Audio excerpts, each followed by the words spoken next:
नमस्कार बच्चों, math concept गुरु channel में आप सभी का हार्दिक स्वागत है। ये मेरा एपिसोड सेकेंड होगा। इससे पहले वाले में एपिसोड 1 में हम लोग कुछ देखे हुए थे, इलेक्ट्रिक चार्ज क्या होता है वो सब।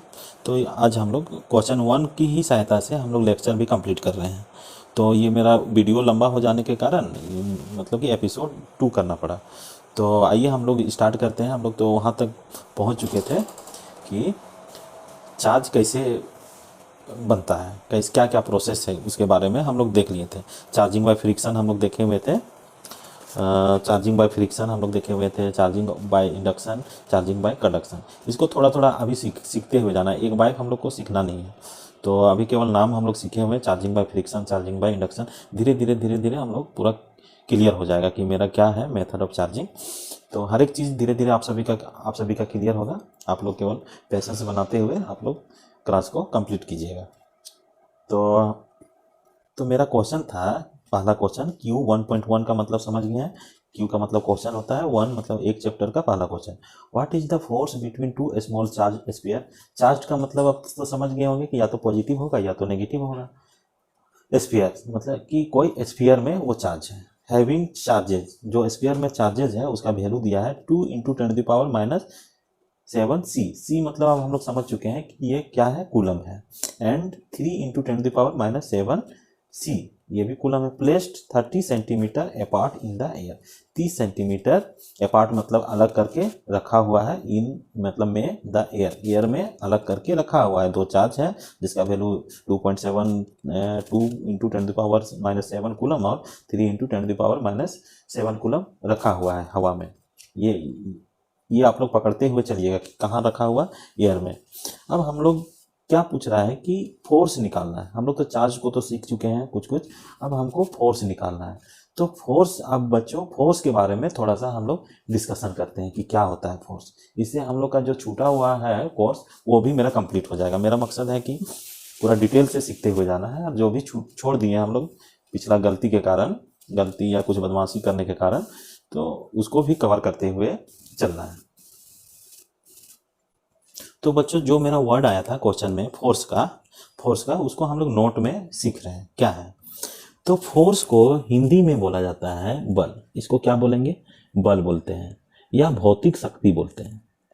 हिंदी में भौतिक शक्ति बोल सकते हैं इसको, फोर्स को, या शारीरिक शक्ति भी बोल सकते हैं।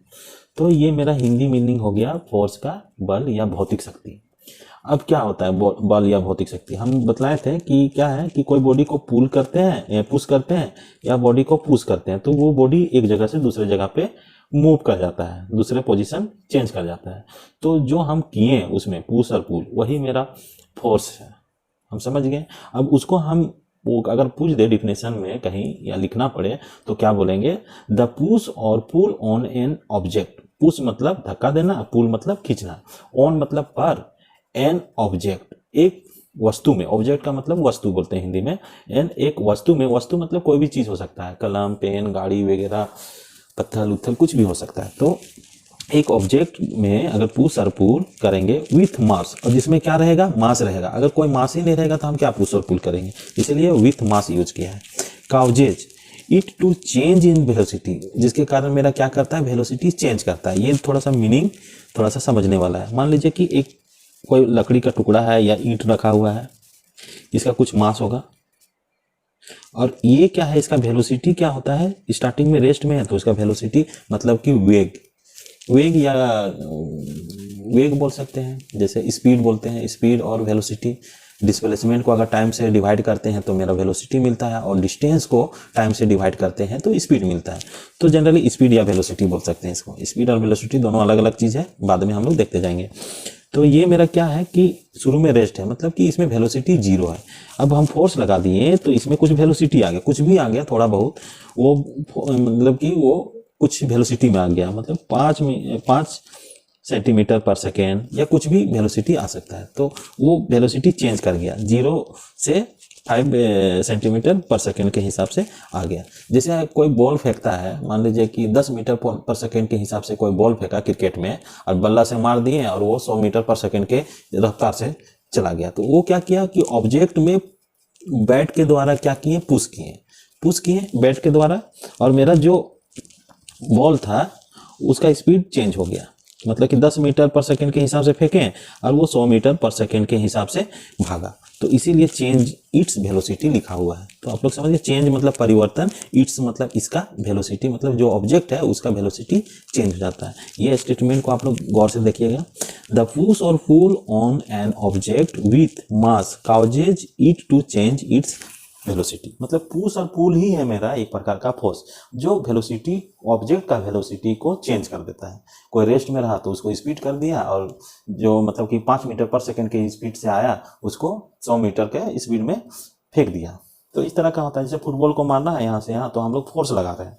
तो ये मोटा मोटी हम लोग समझ गए कि पुश और पुल ही मेरा क्या है, एक प्रकार का फोर्स है। और मास का मतलब, मास जो है ऑब्जेक्ट में मास होना चाहिए। जैसे हम लोग फोर्स का फॉर्मूला जानते हैं, बच्चा में सीखेंगे, मास इंटू एक्सीलरेशन। मास रहेगा ही नहीं तो फोर्स रहेगा नहीं, रहेगा, जीरो हो जाएगा तो मेरा फोर्स भी जीरो हो जाएगा। इसीलिए इसमें विथ मास लिखा हुआ है। आप लोग समझ गए होंगे। कुछ भी डाउट होगा आप लोग कमेंट करके जरूर पूछिएगा। हमको क्वेश्चन 1 को मतलब कि कवर करना, इसीलिए थोड़ा डीपली नहीं जा रहे हैं। अब क्या है कि अब उसको दूसरा वे में क्या बोलते हैं, force is an external agent. Agent का मतलब आप लोग समझ रहे हैं, जैसे कोई LIC का एजेंट होता है, उसी तरह ये फिजिक्स में फोर्स इज एक्सटर्नल एजेंट होता है। कैपेबल मतलब कि योग्य होता है, ऑफ, कैपेबल का मतलब योग, of changing A bodies state of rest और मोशन। जो मोशन में है उसको रेस्ट कर देगा, मतलब स्थिर कर देगा, जो स्थिर है उसको रेस्ट कर सकता है। ये भी हम बोल सकते हैं फोर्स का डिफिनेशन में। तो समझ गए। अब SI यूनिट ऑफ फोर्स क्या है, न्यूटन, और ये साइंटिस्ट का नाम है न्यूटन, और उसका बड़ा जो लेटर है N, उसको हम लोग यूज करते हैं N।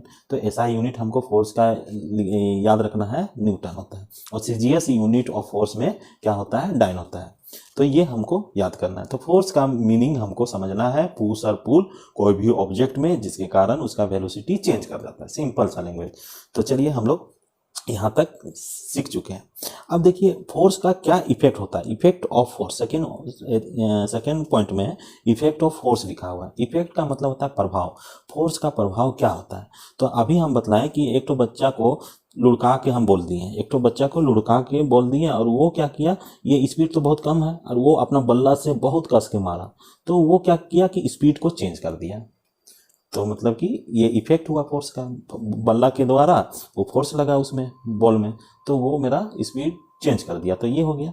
अब इसी में समझ सकते हैं कि बॉल हम इधर फेंक रहे थे और बल्ला के द्वारा उधर चला गया, तो डायरेक्शन भी चेंज हो गया। तो ये एक तो छोटा सा एग्जांपल, इसके थ्रू आप बहुत सारा हजारों एग्जांपल आप ले सकते हैं फोर्स का, इफेक्ट ऑफ फोर्स में, कि स्पीड चेंज कर जाता है। जैसे ब्रेक हम लगाते हैं तो फोर्स ही लगाते हैं जनरली, गाड़ी वगैरह में या साइकिल वगैरह में ब्रेक लगाते हैं तो एक तरह का फोर्स लगाते हैं।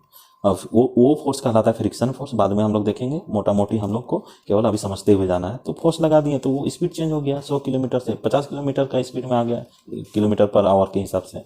फिर रेस्ट में आ गया 0 किलोमीटर पर आवर के हिसाब से। तो ये समझ गए, इसको अभी याद रखना है। धीरे धीरे एनालिसिस कीजिएगा, सोचिएगा, तो आप लोग को क्लियर होते जाएगा। अब फोर्स कितने तरह का होते हैं, फोर्स अब कितना तरीका का होते हैं। पहले तो फोर्स का डिफिनेशन देख लिए, फिर इफेक्ट ऑफ फोर्स देख लिए। अब टाइप्स ऑफ फोर्स देखेंगे। टाइप मतलब प्रकार, फोर्स का प्रकार कितना प्रकार का होता है।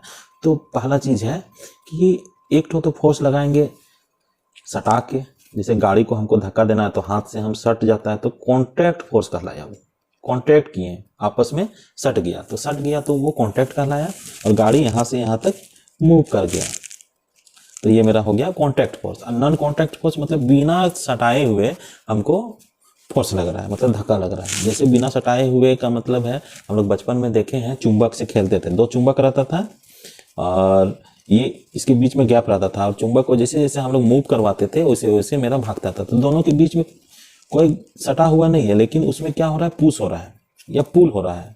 तो पुश और पुल हो रहा है बिना सटे हुए, तो वो कहलाया नॉन कॉन्टैक्ट फोर्स। तो 2 प्रकार का जनरली हम लोग फोर्स देखते हैं। तो लिखे हुए हैं, there are 2 types of forces based on their application. पहला है, पहले तो ये इसका वर्ड मीनिंग समझेंगे कि there are 2 types of forces, 2 प्रकार का फोर्स होते हैं। एप्लीकेशन मतलब कि उसको कैसे उपयोग किया जाता है उसके आधार पे। बेस्ट मतलब आधार, आधार होता है। देयर मतलब उनका, ऑन मतलब पर होता है। एप्लीकेशन को बोल सकते हैं, एप्लीकेशन जनरली जिसमें अप्लाई करते हैं उसको एप्लीकेशन बोल रहे हैं। तो there are 2 types of force forces based on their application. पहला फोर्स है कॉन्टैक्ट फोर्स, मतलब कि सट के जो बल लगे, फोर्स लगे। और नॉन कॉन्टैक्ट फोर्स का मतलब जिसको सट के बल ना लगे, जैसे चुंबक का हो गया। तो उसी तरह हम लोग सीख गए टाइप्स ऑफ फोर्सेस में। तो मोटा मोटी हम सीख गए 2 प्रकार का फोर्स होता है, एक तो कॉन्टैक्ट के द्वारा लगा दिए और दूसरा है कि नॉन कॉन्टैक्ट के द्वारा हम लोग लगाएं। अब एग्जाम्पल ऑफ कॉन्टैक्ट फोर्स में क्या क्या बोल सकते हैं, तो पहला है ये है मस्कुलर फोर्स। मस्कुलर मतलब कि आदमी जो बाल्टी से कुआं से पानी निकाल रहा है, रस्सी से खींचते हुए, एक कुआं है मान लीजिए, उससे बाल्टी से निकाल रहा है पानी, तो अपना बॉडी में अपना हाथ के द्वारा मस्कुलर फोर्स लगा रहा है। या जिम वगैरह आप लोग जाते होंगे या कुछ एक्सरसाइज करते होंगे तो वजन उठाते होंगे, तो मान लीजिए कि जिम से हम एक डंबल मार रहे हैं, तो वो मेरा क्या हो गया, मस्कुलर फोर्स लगा इसमें, इस डंबल में मस्कुलर फोर्स लगा, तो उसको बोल दिए मस्कुलर फोर्स बना। अब आ गया मैकेनिकल फोर्स। मैकेनिकल का फोर्स है, जैसे हम साइकिल में पैडल मारते हैं तो यहाँ पे गियर रहता है और वो चैन पीछे वाला से लगा हुआ रहता है। हम लोग सीट में बैठ के पैर से ये करते हैं, पैर से धक्का लगाते हैं, तो धक्का लगा दिए तो वो मेरा क्या हो गया, चैन मेरा घूमा और पीछे वाला गियर को, छोटा जो गियर रहता है पीछे एक छोटा गियर रहता है, आगे एक बड़ा गियर रहता है, तो उससे मेरा क्या हो गया, साइकिल मेरा आगे बढ़ने लगा, तो वो कहलाया मैकेनिकल फोर्स। यांत्रिक बल बोलेंगे, जनरल मैकेनिकल को हिंदी में बोलते हैं यांत्रिक फोर्स को बोलेंगे बल, और मस्कुलर को बोलेंगे शारीरिक फोर्स को बोलेंगे बल। मस्कुलर फोर्स, मैकेनिकल फोर्स और फ्रिक्शन फोर्स मतलब कि घर्षण के कारण जो फोर्स आता है, जैसे हम लोग चलते हैं तो जूता में मेरा घर्षण होता है, हम लोग अगर घर्षण नहीं रहेगा तो हम लोग आगे बढ़ नहीं पाएंगे। साइकिल का टायर है उसमें भी घर्षण लगा हुआ रहता है, जैसे ब्रेक भी बोले थे अभी कुछ पहले, अभी ब्रेक का एग्जांपल दिए थे कि उसका स्पीड को चेंज करना है तो ब्रेक लगाते हैं, तो एक प्रकार का फोर्स लगाते हैं। तो फ्रिक्शन फोर्स जो मतलब कि घर्षण पैदा करता है, फ्रिक्शन को बोल दिए घर्षण। अभी जनरली मोटा मोटी हमको सीखते जाना है, जो छूटा हुआ है उसको अभी याद करते हुए जाना है, आप लोग को पूरा क्लियर होते जाएगा बाद में। फोर्स को बल बोलेंगे, घर्षण बल। तो इसको याद करने का एमएमएफ याद रखिएगा, एमएमएफ। तो एम से हो गया मस्कुलर, एम से हो गया मैकेनिकल फोर्स, एफ से हो गया फ्रिक्शन फोर्स। तो ये सब क्या है कि कॉन्टैक्ट किया हुआ है बॉडी के साथ, कोई भी वस्तु के साथ ये कांटेक्ट में है, इसीलिए ये सब क्या कहलाता है, मतलब कि कांटेक्ट फोर्स। अब आता है नॉन कांटेक्ट फोर्स, मतलब बॉडी में कांटेक्ट नहीं रहेगा, वो दूर से ही फोर्स लगाएगा, तो वो कहलाएगा नॉन कांटेक्ट फोर्स। तो आइए हम लोग देखते हैं नॉन कांटेक्ट फोर्स क्या होता है। तो बच्चों, नॉन कांटेक्ट फोर्स में एक हो गया ग्रेविटेशनल फोर्स, इसको हिंदी में बोलते हैं गुरुत्वाकर्षण फोर्स। और गुरुत्वाकर्षण मतलब कि पृथ्वी अपनी ओर जो बल लगाए वो कहलाता है गुरुत्वाकर्षण बल। जैसे कोई ऊपर से नीचे गिरता है तो ये पृथ्वी है, मान लीजिए कि ये एक पत्थर है, स्टोन है या पत्थर है, वो नीचे धरती की ओर गिरता है, तो ये जो पृथ्वी है अपनी ओर खींचता है। तो दोनों के बीच में कोई कॉन्टैक्ट नहीं है, लेकिन ये फोर्स लगा रहा है और ये अपनी ओर खींच रहा है, तो पुल और पुश हो रहा है। इसमें जनरली पुल ही हो रहा है, पुल मतलब खींचना, पुश मतलब धक्का देना, तो ये पुल कर रहा है, पुल या पुश ही मेरा फोर्स कहलाता है, याद रखना, पुल और पुश। तो ये जो मेरा है खींचा अपनी ओर, तो इसमें दोनों में कांटेक्ट नहीं है लेकिन खींच रहा है, तो इसीलिए इसको बोले non contact force, gravitational force. ये समझ में आ गया होगा मोटा मोटी। अभी हम लोग वर्ड याद रखना है और वर्ड का मीनिंग समझना है। धीरे धीरे आप लोग डीपली पढ़ने लगिएगा अपना बुक वगैरह से, तो और समझ में आएगा। अब आ गया सेकेंड में इलेक्ट्रोस्टैटिक्स फोर्स। यहाँ जो है इलेक्ट्रोस्टैटिक्स फोर्स, यहाँ 2 वर्ड से बना हुआ है, इलेक्ट्रो और स्टैटिक्स। इलेक्ट्रो का मतलब होता है चार्ज, अभी हम लोग देखे हुए हैं चार्ज क्या होता है, वो हम लोग देखे हुए हैं। और स्टैटिक्स का मतलब है रेस्ट। अगर चार्ज मेरा रेस्ट में रहे और उसके बीच में जो फोर्स लगे वो मेरा कहलाता है इलेक्ट्रोस्टैटिक्स फोर्स। अभी हम थोड़ा देर पहले बताए थे कि पॉजिटिव चार्ज को क्या करता है, रिपेल करता है, मतलब कि दूर भगाता है। दोनों के बीच में कोई कांटेक्ट नहीं है, लेकिन वो तब पर भी भगवान का दिया हुआ है कि प्रॉपर्टी दिया हुआ है कि रिपेल करता है। और पॉजिटिव चार्ज और नेगेटिव चार्ज आपस में क्या करते हैं, अट्रैक्ट करते हैं। तो ये मेरा कहलाया इलेक्ट्रोस्टैटिक्स फोर्स, और दोनों के बीच में कोई कांटेक्ट नहीं है बॉडी के बीच में, तो इसलिए ये नॉन कांटेक्ट फोर्स का श्रेणी में आया। अब ये जो हम लोग पढ़ेंगे इलेक्ट्रोस्टैटिक्स फोर्स, ये चैप्टर में जो क्वेश्चन पूछा फोर्स, जो मेरा पूछ रहा था कि फोर्स बिटवीन स्मॉल चार्ज, जहाँ चार्ज आया वहाँ पे कैसा फोर्स लगेगा, इलेक्ट्रोस्टैटिक्स फोर्स लगेगा। और इलेक्ट्रोस्टैटिक्स फोर्स कैसे निकालते हैं वो हम देखेंगे। और मैग्नेटिक फोर्स क्या बोलेंगे कि मैग्नेट के द्वारा, चुंबक के द्वारा चुंबकीय बल, इसको हिंदी में बोलेंगे चुंबकीय बल, चुंबकीय बल, चुंबकीय बल बोलेंगे। चुंबक के द्वारा जो बल लग रहा है उसको चुंबकीय बल बोलेंगे। इलेक्ट्रोस्टैटिक्स मतलब चार्ज के द्वारा जो फोर्स लग रहा है उसको बोलेंगे इलेक्ट्रोस्टैटिक्स फोर्स। और मास के द्वारा जो फोर्स लग रहा है उसको ग्रेविटेशनल फोर्स। तो ग्रेविटेशनल फोर्स मास से रिलेटेड है, इलेक्ट्रोस्टैटिक्स फोर्स चार्ज से रिलेटेड है, और मैग्नेटिक फोर्स मैग्नेट से रिलेटेड है। तो और तीनों फोर्स क्या है, तीनों में कोई कांटेक्ट नहीं है बॉडी के बीच में, इसीलिए तीनों क्या में आता है, नॉन कांटेक्ट फोर्स में। तो बच्चों हम यहाँ तक सीख चुके हैं। अब हम लोग जो क्वेश्चन में पूछा फोर्स, वो कैसा फोर्स निकालना है, इलेक्ट्रोस्टैटिक्स फोर्स निकालना है। इलेक्ट्रोस्टैटिक्स का मतलब चार्ज मेरा किस में है, रेस्ट में है। तो बच्चों हमको मेन फोकस करना है इलेक्ट्रोस्टैटिक्स फोर्स में। हम लोग इलेक्ट्रिक चार्ज एंड फील्ड से रिलेटेड चैप्टर पढ़ रहे हैं, इसीलिए हमको इलेक्ट्रोस्टैटिक्स फोर्स के बारे में हमको पढ़ना है। तो पहले तो कोई अगर पूछ दे इलेक्ट्रोस्टैटिक्स क्या है, उसको डिफाइन करें, या एक नंबर में क्वेश्चन दे दे तो उसको हमको डिफाइन इस तरह का करना है। It is a branch of physics. It मतलब या, इज मतलब है, ब्रांच मतलब शाखा। जैसे पेड़ पौधा का शाखा होता है ना, शाखा मतलब डाली, डाली ही समझिए।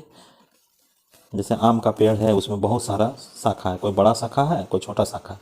तो शाखा का मतलब ब्रांच हो गया, डाली हो गया। और फिजिक्स, फिजिक्स मान लीजिए कि फिजिक्स का पेड़ है और उसमें बहुत सारा डाली है, तो वही उसी में से एक डाली। दैट डील्स, डील्स मतलब बात रखता है, with the study of electric charges. किसके साथ बात रखता है कि स्टडी का मतलब होता है अध्ययन करना। किसका अध्ययन करना, इलेक्ट्रिक चार्ज का अध्ययन करना। कब अध्ययन करेंगे, व्हेन का मतलब होता है जब, they are at rest, rest में, एट मतलब होता है पर, आर मतलब है, दे मतलब वे जब रेस्ट में रहेंगे तब। तो इलेक्ट्रोस्टैटिक्स क्या है, electrostatics it is a branch of physics that deals with the study of electric charges when they are at rest. जब चार्जेज रेस्ट में हो और उसको हमको स्टडी करना है, अध्ययन करना है, तो वो फिजिक्स का ब्रांच ही मेरा कहलाया इलेक्ट्रोस्टैटिक्स। और इलेक्ट्रोस्टैटिक फोर्स लगा देंगे तो वो जो चार्ज के बीच में जो फोर्स लगेगा वही कहलाया इलेक्ट्रोस्टैटिक्स फोर्स। तो बच्चों हम लोग इलेक्ट्रोस्टैटिक्स का मीनिंग समझ गए। अब हम लोग इलेक्ट्रोस्टैटिक्स फोर्स को समझेंगे। तो बच्चों हम लोग तो जान रहे हैं कि दो प्रकार का चार्ज होता है, पॉजिटिव चार्ज और negative charge. Positive charge proton के कारण होता है, नेगेटिव चार्ज इलेक्ट्रॉन के कारण होता है। अब एक चीज़ सीखना था, इलेक्ट्रॉन में कितना चार्ज होता है, याद रखिएगा 1.6 into 10 to the power -19 coulomb. ये सी मेरा क्या है, कूलम। और प्रोटॉन में कितना चार्ज होता है, 1.6 into 10 to the power -19 coulomb. दोनों सेम चार्ज होता है, लेकिन क्या है, उसका नेचर अलग अलग होता है। इलेक्ट्रॉन का नेचर नेगेटिव है और प्रोटॉन का नेचर पॉजिटिव है, ये याद रखिएगा। और जो भी चार्ज होता है बॉडी में केवल इलेक्ट्रॉन ही काम करता है, ये याद रखना है। तो इलेक्ट्रॉन में ये चार्ज हो गया, प्रोटॉन में ये चार्ज हो गया। और पॉजिटिव सेम चार्ज क्या करता है, रिपेल करेगा। पॉजिटिव पॉजिटिव मतलब इलेक्ट्रॉन इलेक्ट्रॉन रहेगा, इलेक्ट्रॉन इलेक्ट्रॉन रहेगा वो रिपेल करेगा, और प्रोटॉन प्रोटॉन रहेगा वो भी रिपेल करेगा, और इलेक्ट्रॉन प्रोटॉन रहेगा वो अट्रैक्ट करेगा। ये हम लोग प्रॉपर्टी में थोड़ा इससे पहले वाले एपिसोड में देखे हुए हैं। तो चलिए अब हम लोग सीख चुके हैं कि इलेक्ट्रॉन में इतना चार्ज होता है, और सी क्यों लिखे, वो चार्ज का एसआई यूनिट है, कूलम। अब हम लोग इलेक्ट्रोस्टैटिक्स फोर्स की तरफ बढ़ रहे हैं। अब इलेक्ट्रोस्टैटिक्स फोर्स, अब देखिए बच्चों यहाँ पे जो पॉजिटिव चार्ज है, केवल हम इसमें इतना ही पता चल रहा है कि रिपेल करता है। सेम चार्ज रिपेल कर रहा है और अपोजिट चार्ज अट्रैक्ट कर रहा है, मतलब लाइक चार्ज। दो प्रकार का हम वर्ड यूज किए थे, लाइक और अनलाइक। लाइक का मतलब होता है एक जैसा, और अनलाइक का मतलब होता है अलग अलग। तो एक लाइक चार्ज क्या करेगा, रिपेल करता है, और अनलाइक चार्ज क्या करेगा, अट्रैक्ट करता है। इसका हिंदी में हो गया आकर्षण। अट्रैक्ट का मतलब आकर्षण, और रिपेल का मतलब होता है विकर्षण या प्रतिकर्षण। विकर्षण हो गया, विकर्षण मतलब दूर दूर, और अट्रैक्शन मतलब कि सामने सामने आना। तो ये समझ गए, लाइक और अनलाइक चार्ज का मीनिंग समझ गए। अब केवल हम ये समझ रहे हैं प्रॉपर्टी से कि कितना मतलब कि ये पॉजिटिव लाइक चार्ज क्या किया, रिपेल किया, और अनलाइक चार्ज अट्रैक्ट किया। लेकिन हम ये नहीं समझ पाए कि वो कितना फोर्स से रिपेल कर रहा है या कितना फोर्स से अट्रैक्ट कर रहा है, हमको ये चीज सीखना है। कितना फोर्स से, फिर से सुनिएगा आप लोग, कितना फोर्स से वो रिपेल कर रहा है दो चार्जेस और कितना फोर्स से अट्रैक्ट कर रहा है, वो फोर्स को हमको निकालना है। वही फोर्स मेरा इलेक्ट्रोस्टैटिक्स फोर्स कहलाता है, कहा कि चार्ज का हम लोग फोर्स निकाल रहे हैं। तो इलेक्ट्रोस्टैटिक्स फोर्स को निकालने के लिए एक वैज्ञानिक थे, वो उस वैज्ञानिक का नाम था कूलम। ये याद रखिएगा, कूलम। अब कूलम जो वैज्ञानिक थे, ये जो कूलम है उसी से ये चार्ज का यूनिट आया है, और इसका पूरा नाम था चार्ल्स ऑगस्टीन डी कूलम। क्या था कूलम? ये चार्ल्स ऑगस्टीन डी कूलम नाम था साइंटिस्ट का, और कूलम के ही नाम पे वो चार्ज का यूनिट रखा गया। और ये जो थे, इसी ने बतलाया कि दो चार्जेस के बीच में कितना मात्रा में फोर्स लगा सकता है। तो ये जो साइंटिस्ट थे चार्ल्स ऑगस्टीन डी कूलम, इसी ने बतलाया था। तो आइए अब हम लोग सीखते हैं कि कूलम क्या होता है। फिर ये जो साइंटिस्ट थे, इसी ने कूलम्स लॉ दिया था। तो अब हम लोग सीखेंगे कूलम क्या होता है और कूलम्स लॉ क्या होता है। तो बच्चों, हमको इलेक्ट्रोस्टैटिक्स फोर्स निकालने के लिए हमको जानना होगा कूलम्स लॉ। पहले तो देखते हैं कूलम्स लॉ क्या होता है। कूलम्स क्या है? साइंटिस्ट का नाम है, उसने जो लॉ दिया उसको बोल दिए कूलम्स लॉ। इतना समझ गए। और कूलम का पूरा नाम क्या था? चार्ल्स ऑगस्टीन डी कूलम था। क्या बोलता है ये Coulomb's law? The quantitative measurement of electrostatics force,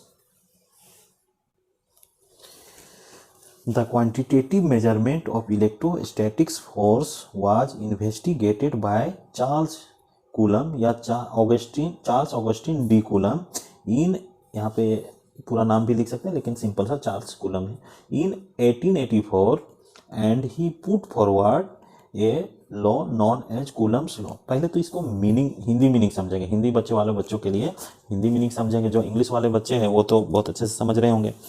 क्या बोल रहा है? क्वांटिटेटिव का मतलब होता है हिंदी में मात्रात्मक। हम अभी बोले मात्रात्मक मतलब कि मात्रा कितना जोर से निकालेगा। 5 न्यूटन से निकाले, कितना जोर से रिपेल करेगा? 5 न्यूटन से या 10 न्यूटन से। फोर्स का यूनिट है न्यूटन, इसीलिए न्यूटन बोल रहे हैं। 15 न्यूटन से कितना जोर से वो आपस में रिपेल करेगा, वो हम लोग मात्रात्मक वैल्यू निकाल रहे हैं। वैल्यू निकालना, मात्रात्मक मतलब वैल्यू निकालना। मेजरमेंट का मतलब होता है मापन। ऑफ इलेक्ट्रोस्टैटिक्स फोर्स मतलब कि इलेक्ट्रोस्टैटिक्स फोर्स का मात्रात्मक मेजरमेंट वाज मतलब थे या था, इन्वेस्टिगेटेड बाय मतलब होता है द्वारा, इन्वेस्टिगेटेड मतलब जांच की गई। किसके द्वारा? चार्ल्स कूलम के द्वारा जांच की गई। क्या जांच की गई? Quantitative measurement of electrostatics force. इस तरह का हमको समझना है कि 1884 इन मतलब में 1884 में चार्ल्स कूलम द्वारा जांच किया गया था इलेक्ट्रोस्टैटिक्स फोर्स का क्वांटिटेटिव मात्रात्मक मेजरमेंट, मापन। तो ये हम सीख गए। क्या बोल रहा है? And he put forward a law known as Coulomb's law. इसी लॉ को क्या बोलते हैं? Coulomb's law. इतना समझ में आ गया कूलम्स लॉ मेरा क्या होता है? व्हाट इज कूलम्स लॉ पूछेगा आप सभी को कूलम्स लॉ अगर पूछेगा तो ये स्टेटमेंट देना है, ये बोलना है। अब यहाँ पे फिगर बना दिए हैं। एक पॉजिटिव चार्ज है, दूसरा भी पॉजिटिव चार्ज है। एक चार्ज को Q1 बोले, चार्ज को डिनोट करते हैं Q से। याद रखिएगा आप लोग, Q से डिनोट किया जाता है। एक दूसरा चार्ज हो गया Q2। दोनों अलग अलग वैल्यू का है। और ये क्या कर रहा है? दोनों चार्ज सेम चार्ज है। इसमें पॉजिटिव है, जो पॉजिटिव हमको दिखता नहीं है इसीलिए इसमें भी नहीं दिख रहा है। तो सेम चार्ज है और यहाँ पे लिख दिए हैं पॉजिटिव और पॉजिटिव। दोनों क्या करेगा? रिपेल करेगा। और ये जो चार्जेज है वो क्या कुछ डिस्टेंस में रखा हुआ है। उस डिस्टेंस है r डिस्टेंस में रखा हुआ है, या मीटर हो सकता है, सेंटीमीटर या मिलीमीटर, कुछ भी हो सकता है। इसमें हम यूनिट नहीं बोल रहे हैं, ये कुछ डिस्टेंस में रखा हुआ है, कुछ डिस्टेंस हम बोल रहे हैं। और दूसरा फिगर में क्या है? एक पॉजिटिव चार्ज है, एक नेगेटिव चार्ज है। दोनों क्या है? अपोजिट नेचर का, अनलाइक चार्जेस है। अलग अलग रहेगा तो अनलाइक चार्जेस, और सेम रहेगा तो लाइक चार्जेस। दोनों मेरा क्या है? लाइक चार्जेस है, और ये दोनों अनलाइक चार्जेस। तो अनलाइक चार्ज कितना मतलब कि क्या कर रहा है, अट्रैक्ट कर रहा है। तो कितना जोर से ये रिपेल कर रहा है आपस में और ये कितना जोर से अट्रैक्ट हो रहा है आपस में, उसको निकालने के लिए हमको कूलम्स लॉ जानना पड़ता है। तो कूलम्स जो साइंटिस्ट थे वो अपना स्टेटमेंट दिए, बहुत सारा एक्सपेरिमेंट किए, अपना डाटा इकट्ठा किए, तब जाके वो अपना स्टेटमेंट तैयार किए। अब स्टेटमेंट मेरा क्या तैयार किए वो देखना है कि the magnitude of electrostatics force is directly proportional to the product of magnitude of the charges and inversely proportional to the square of distance between the charges. पहले तो हमको क्या सीखना है पढ़ने के लिए, the magnitude of electrostatics force is directly proportional to the product of magnitude of charges and inversely proportional to the square of distance between the charges। इसको हम अब इसका हम मीनिंग समझते हैं। पहले तो समझेंगे मीनिंग, उसके बाद हमको कैसे याद करना है वो भी सीखेंगे। स्टेटमेंट का मतलब होता है कथन, उसने अपना कथा बतलाया। मैग्नीट्यूड को बोला जाता है परिमाण निकालना।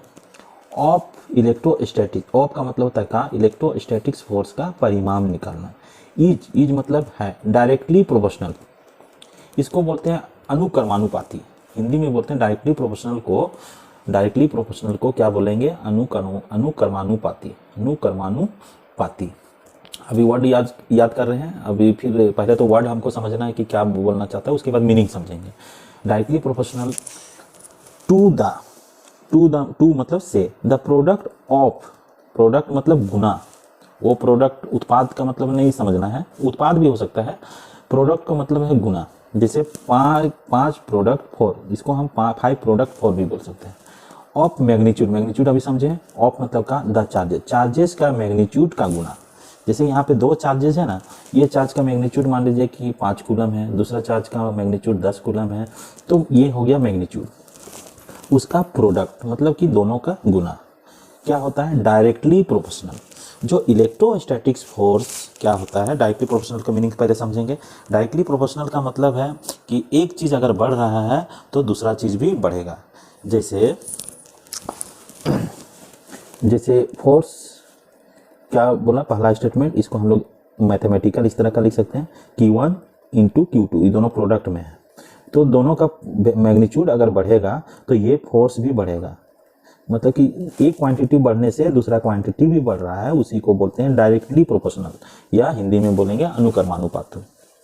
इतना हम समझ गए कि the magnitude of electrostatics force is directly proportional to product of magnitude of charges. जो चार्जेस का प्रोडक्ट होगा, गुना होगा, उसका अगर मैग्नीट्यूड अगर बढ़े तो मेरा इलेक्ट्रोस्टैटिक्स फोर्स भी बढ़ेगा। एक स्टेटमेंट मेरा ये निकल गया। एंड मतलब और दूसरा स्टेटमेंट, 2 स्टेटमेंट है इसमें।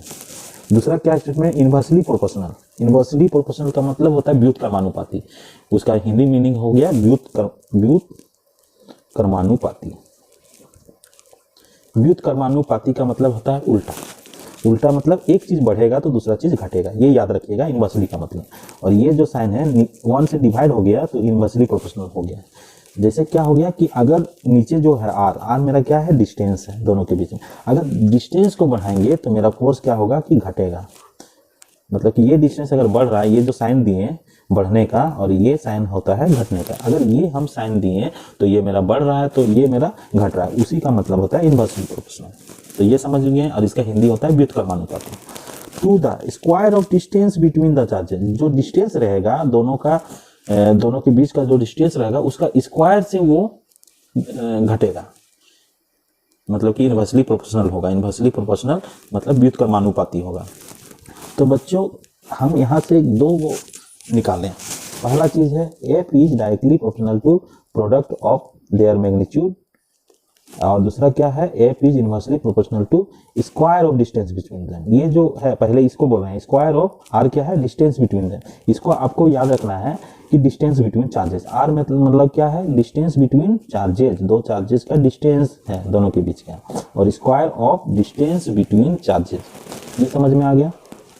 अब हमको इसको याद कैसे करना है, तो पहले तो हमको वर्ड मोटा जो वर्ड नहीं समझ में आ रहा है वो हमको याद रखना है। तो डायरेक्टली प्रोपोर्शनल और दूसरा वर्ड हो गया इनवर्सली प्रोपोर्शनल, दो वर्ड हो गया। और फिर सोचना है कि क्या डायरेक्टली, अब अपने दिमाग में लगाना है कि मैग्नीट्यूड अगर बढ़ाएंगे तो मेरा फोर्स भी बढ़ेगा और डिस्टेंस को बढ़ाएंगे तो मेरा फोर्स घटेगा। दो ही स्टेटमेंट मेरा मिल गया, ये और ये। यही कूलम्स ने दिया था और ये बहुत इंपॉर्टेंट मेरा स्टेटमेंट था। बहुत सारा अपना डाटा, बहुत सारा एक्सपेरिमेंट करने के बाद ही उनको ये मिला होगा। तो स्टेटमेंट हम समझ गए। अब स्टेटमेंट के बाद हम लोग क्या लिखेंगे, अकॉर्डिंग टू स्टेटमेंट। अकॉर्डिंग मतलब के अनुसार। मेरा क्या स्टेटमेंट निकला, F is directly proportional to product of magnitude of two charges. एक चार्जेस ये है, दूसरा चार्जेस ये है, ये एक स्टेटमेंट निकला। दूसरा मेरा F is inversely proportional to square of distance between them, ये मेरा हो गया सेकेंड स्टेटमेंट। अब मेरा क्या किया, दोनों को, दोनों जो रिलेशन है उसको कंबाइन कर दिए, एक अलग अलग जो लिखा हुआ है उसको हम एक कर दिए। तो फिर याद रखिएगा कि दोनों को हमको एक करना है। तो F is directly proportional to Q1 Q2 divided by R square. तो बच्चों हम यहाँ तक पहुँच चुके हैं। ये यहाँ गेम जो हम लोग खेल रहे हैं अभी इलेक्ट्रोस्टैटिक्स फोर्स को निकालने का, हम यहाँ तक पहुँचे हुए हैं। अब ये इससे हमको क्या पता चल रहा है कि चार्ज बढ़ रहा है तो फोर्स भी बढ़ रहा है, डिस्टेंस अगर बढ़ रहा है तो फोर्स मेरा घट रहा है, अगर डिस्टेंस मेरा घट रहा है तो फोर्स मेरा बढ़ रहा है। ये हमको इस स्टेटमेंट से, ये इस रिलेशन से हमको ये पता चल रहा है। लेकिन कितना बढ़ रहा है उसको, ये जो प्रोपोर्शनलिटी साइन है, ये इसको बोलते हैं प्रोपोर्शनलिटी साइन। याद रखिएगा, इसको प्रोपोर्शनलिटी साइन बोलते हैं, इसको प्रोपोर्शनलिटी साइन बोलेंगे। ये हो गया इनवर्सली प्रोपोर्शनल, ये हो गया डायरेक्टली प्रोपोर्शनल, और ये दोनों क्या कहलाएगा, प्रोपोर्शनलिटी साइन। अब क्या कि दोनों रिलेशन को कंबाइन करके ये हम बना दिए। इससे हमको पता चल रहा है कि कौन सा क्वांटिटी बढ़ाने से मेरा फोर्स बढ़ रहा है, कौन सा क्वांटिटी घटाने से मेरा फोर्स घट रहा है या बढ़ घट रहा है। केवल ये, हम एग्जैक्ट कितना बढ़ रहा है वो हमको पता नहीं चल रहा है। तो हमको ये प्रोपोर्शनलिटी साइन को हटाना होगा। हटाने के बाद एक बराबर का साइन लगता है और एक कांस्टेंट लगता है। कांस्टेंट को बोला जाता है स्थिरांक। कांस्टेंट, ये जो मेरा एक कांस्टेंट लगाते हैं, कहीं भी अगर इस तरह का मेरा मिले प्रोपोर्शनलिटी वाला साइन और उसको हम निकालना है तो हम बराबर के साथ एक कांस्टेंट लगाते हैं। ये याद रखिएगा। कांस्टेंट को हिंदी में बोलते हैं स्थिरांक। स्थिरांक मतलब कि स्थिर अंक जो चेंज नहीं करे उसको बोलते हैं कांस्टेंट, जो चेंज नहीं करे। और वेरिएबल, यहाँ दो प्रकार का वर्ड आता है, वेरिएबल और कांस्टेंट। वेरिएबल का मतलब होता है वेरी करने योग्य, चेंज करने योग्य जो होता है वो वेरिएबल कहलाता है। और कांस्टेंट का मतलब होता है जो चेंज ना करे, उसको बोलते हैं कांस्टेंट। इतना हम समझिए। अब ये मेरा हो गया फाइनल इक्वेशन, ये मेरा निकल गया फाइनल इक्वेशन। सबसे पहले हम लोग क्या किए, एक बार रिवाइज कर लेते हैं। पहले कूलम्स लॉ के बारे में बोले, फिर कूलम्स लॉ के बाद एक फिगर बनाए, दो तो फिगर बनाए, लाइक चार्ज और अनलाइक चार्ज के बीच में जो फोर्स हो रहा है वो दिखाएं। उसके बाद कूलम्स जो स्टेटमेंट दिए थे वो स्टेटमेंट लिखें। उसके बाद अकॉर्डिंग टू स्टेटमेंट के आधार पे हम यहाँ तक आए। अब हम यहाँ तक पहुँचे हुए हैं। अब देखिए, अब इसका मीनिंग हमको समझाना होगा। Q1 और Q2 हम समझ रहे हैं चार्ज है, और R क्या है, दोनों के बीच का डिस्टेंस है। K को नहीं समझ रहे हैं। अब यहाँ पे लिखा वेयर मतलब जहाँ। K क्या है, proportionality constant, known as electrostatics constant. कभी कभी ऑब्जेक्टिव में पूछ सकता है, कि पूछता भी है कि K क्या है, इसमें से ऑप्शन दे देगा कि इनमें से ये बोलते हैं। तो ये वर्ड याद रखिएगा, इलेक्ट्रोस्टैटिक कांस्टेंट होता है या कूलम्स कांस्टेंट बोलते हैं। यहाँ पे एस लग जाएगा, कूलम्स कांस्टेंट बोलते हैं। तो ये याद हो गया। अब ये जो K का वैल्यू है उसका वैल्यू रहता है 1/4 पाई। ये जो एप्सिलॉन, इसको बोलते हैं ई जैसा जो दिख रहा है ना, इसको बोला जाता है इस साइन को इप्सिलॉन। ये इप्सिलॉन, ये आप लोग मतलब कि देखिएगा, इप्सिलॉन बोलते हैं। ये जो ई है उसको इप्सिलॉन बोलेंगे।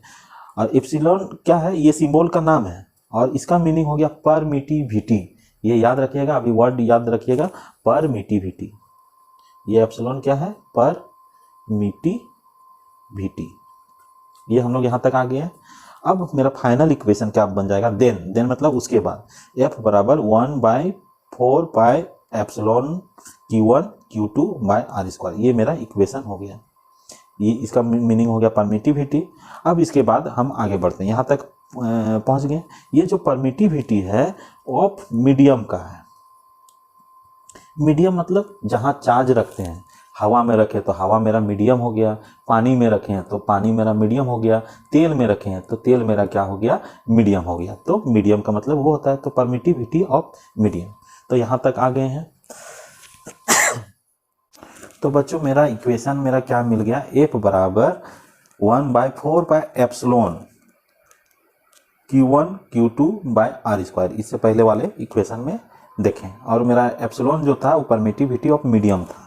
अब देखते हैं, अगर हम चार्ज को फ्री स्पेस या वैक्यूम या एयर में रखेंगे तो क्या होगा, एयर में या वैक्यूम में रखेंगे तो क्या होगा। तो वही लिखा हुआ, इफ दीज चार्जेज मतलब कि जो हम चार्ज रखें Q1 और Q2 are placed in free space, vacuum या एयर, तीनों का सेम नाम है, अभी तीनों सेम समझिएगा। फ्री स्पेस, वैक्यूम और एयर, जो चार्जेज है Q1 और Q2, ये दोनों चार्ज हम फ्री स्पेस में रखें, मतलब हवा में रखें या वैक्यूम में रखें, तब क्या होता है, देन फोर्स बराबर क्या हो जाएगा, F बराबर 1/4 एप्सिलॉन नॉट। इसको क्या पढ़ते हैं, epsilon naught, Q1 Q2 by R square. उससे पहले में हम लोग केवल एप्सिलॉन पढ़ रहे थे, यहाँ पे जीरो आ गया, जीरो को बोलते हैं नॉट, नॉट मतलब नहीं, एप्सिलॉन नॉट। तो इसका मीनिंग हो गया परमिटिविटी ऑफ एयर, पर एप्सिलॉन नॉट क्या कहलाया, परमिटिविटी ऑफ एयर या वैक्यूम, ये स्पेशल नाम हो गया एप्सिलॉन नॉट, वैक्यूम या फ्री एयर, फ्री स्पेस का स्पेशल नाम हो गया। तो बच्चों यहाँ तक हम लोग आ गए हैं, परमिटिविटी ऑफ फ्री स्पेस। अब ये जो है परमिटिविटी, इसका यहाँ पे लिख दिए हैं कि एप्सिलॉन नॉट, इसको पढ़ना है एप्सिलॉन नॉट, जीरो लग गया मतलब कि नॉट, एप्सिलॉन नॉट। तो वो मेरा क्या है, परमिटिविटी ऑफ फ्री स्पेस, इसको क्या बोलेंगे, परमिटिविटी ऑफ फ्री स्पेस बराबर। अब इसका वैल्यू क्या होता है, 8.85 इंटू 10⁻⁻12 कूलम स्क्वायर पर न्यूटन मीटर स्क्वायर, ये होता है। ये जो यूनिट आया है बच्चों, ये यहाँ से आया है, कैसे आया अभी थोड़ा देर में सीखेंगे, अभी पहले ये देखो। अब इसको हम सीधा लाइन में लिखते हैं इस तरह का, कूलम स्क्वायर, नेगेटिव आ गया, ये जो पर है, पर के जगह पे नेगेटिव आ गया, यहाँ पे एक है तो एक नेगेटिव आ गया, तो इसको बोलेंगे पर न्यूटन। यहाँ पे 2 था तो यहाँ पे नेगेटिव आ गया इसके कारण, और ये स्क्वायर हो गया, तो कूलम स्क्वायर पर न्यूटन पर मीटर स्क्वायर, इसको इस तरह का पढ़ेंगे। ये इसमें क्या पूछेगा, ऑब्जेक्टिव क्वेश्चन है, एप्सिलॉन नॉट का वैल्यू कितना होता है, या तो पूछेगा एप्सिलॉन नॉट का यूनिट पूछेगा, ये इस तरह का यूनिट होगा और इस तरह का यूनिट होगा। इसका और एक नाम है बच्चों, ये बहुत कंपटीशन पूछता है, फेराड पर मीटर, ये परमिटिविटी का यूनिट। एफ से क्या हो गया, फेराड हो गया, फेराड नीचे हो गया मीटर, फेराड पर मीटर बोलेंगे इसको, तो ये भी यूनिट हो गया। अब देखिए, ये वैल्यू को यहाँ पे पुट कर देंगे, ये केवल इस वैल्यू में पुट करेंगे एप्सिलॉन नॉट का, तो ये कहलाया के। वहाँ भी के था, यहाँ भी के है, लेकिन वहाँ मीडियम लिए थे, याद रखिएगा। कभी कभी ऑब्जेक्टिव में अगर एप्सिलॉन केवल लिखा हुआ रहे और इस तरह का दे वैल्यू तो रॉन्ग हो जाएगा, केवल ये एप्सिलॉन नॉट का वैल्यू है। ये कंपटीशन में आप लोग को इंजीनियरिंग या जब गवर्नमेंट जॉब वगैरह का आप लोग तैयारी कीजिएगा, एग्जाम दीजिएगा, तब ये सब एकदम छोटा छोटा बात पूछता है, तो ये आप लोग ध्यान में रखिएगा। ये जो वैल्यू है एप्सिलॉन नॉट का वैल्यू है, ना कि एप्सिलॉन का वैल्यू। तो ये समझ में आ गया। अब मेरा क्या है कि 1/4 पाई एप्सिलॉन नॉट, इस ये वैल्यू यहाँ पुट करने से, 4 तो जान रहे हैं, पाई का मतलब होता है 22/7, और एप्सिलॉन नॉट का वैल्यू ये है। तो ये जो कट कुट के आएगा, ये 9 × 10⁹ न्यूटन मीटर स्क्वायर पर कूलम स्क्वायर होगा, या न्यूटन मीटर स्क्वायर पर कूलम। नेगेटिव का मतलब अभी बतलाएं कि पर होता है, पर नीचे वाला जो है इसका मतलब होता है पर, बोलते हैं जनरली पर बोला जाता है, पर कूलम स्क्वायर। अब इसमें से मेरा कूलम्स लॉ मेरा कंप्लीट। अब वीडियो लंबा हो रहा है बच्चों, इसीलिए इसका एपिसोड तीसरा करना होगा, तो आप लोग देखते रहिएगा। तीसरा एपिसोड में हम लोग देखेंगे। अब हमको यहाँ पे सीखना है ये जो यूनिट कैसे आया। तो यहाँ पे देखिए, यहाँ पे नीचे में है, पहले तो इसको उधर करेंगे तो एप्सिलॉन नॉट आ जाएगा इधर, 1/4 पाई एफ इधर चला जाएगा। और ये जो फोर्स का यूनिट है बच्चों, इसका होता है न्यूटन, ये याद रखिएगा, न्यूटन इसका टोटल का। तो एफ इधर आ गया, Q1 इधर है, Q2 इधर है, बाय आर स्क्वायर इधर है। अब क्या करेंगे, यूनिट बैठाएंगे। तो यहाँ पे 4 पाई का तो कोई यूनिट नहीं, एफ का क्या हो जाएगा, न्यूटन, Q1 Q2 का कूलम होना, कूलम, इसका भी कूलम होगा, ये भी दोनों चार्ज है, तो इस चार्ज का कूलम, ये चार्ज का कूलम। और ये आर क्या है, डिस्टेंस है, डिस्टेंस मतलब एक प्रकार का लेंथ है। डिस्टेंस का मतलब क्या होता है, एक प्रकार का लेंथ होता है, और लेंथ का यूनिट क्या होता है, मीटर। तो यहाँ पे क्या हो जाएगा, 2r² है तो मीटर स्क्वायर, तो इसको हम लोग क्या बोल सकते हैं, coulomb square newton metre square. अब इसको हम सीधा लाइन में लिखते हैं, ऐसा लिखेंगे तो बड़ा हो जा रहा है, इसको सीधा लाइन में लिखने के लिए कूलम स्क्वायर, इसके जगह पे क्या बैठेगा, ये दोनों में नेगेटिव बैठेगा, पर न्यूटन पर मीटर स्क्वायर। अब इसी को हम फेराड पर मीटर भी बोल सकते हैं, ये समझ में आ गया, फेराड पर मीटर, इसका यूनिट सीख चुके हैं। अब हमको के का यूनिट सीखना है, तो यही मेरा तो पूरा के है, इसको हम इस तरह का लिख सकते हैं, K Q1 Q2 by R square. इसका यूनिट निकालने के लिए के बराबर क्रॉस मल्टीप्लाई कीजिए, एफ आर स्क्वायर हो जाएगा, इधर जाएगा तो, और नीचे ये डिवाइड हो जाएगा तो Q1 Q2।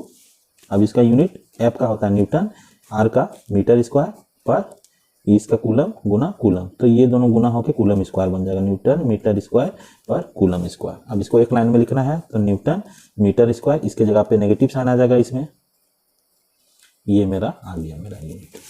तो बच्चों वीडियो लंबा हो रहा है, इसलिए इसका एपिसोड 3 करेंगे, तो आप लोग पेशेंस रखे रहिएगा, आप लोग धीरे धीरे सब सीखते हुए चलिएगा। तो अगर मेरा वीडियो अच्छा लगे तो आप सभी कमेंट जरूर कीजिएगा, लाइक कीजिएगा, शेयर कीजिएगा और सब्सक्राइब कीजिएगा, और अपना दोस्तों में डिस्कस जरूर कीजिएगा कूलम्स लॉ के बारे में, आप लोग को याद हो जाएगा, और किसी को पढ़ाने का कोशिश कीजिएगा जिससे आपको और अच्छा से याद हो जाएगा। तो वीडियो को पेशेंसफुली देखने के लिए आप सभी का धन्यवाद। अब नेक्स्ट एपिसोड में आप सबसे मिलते हैं।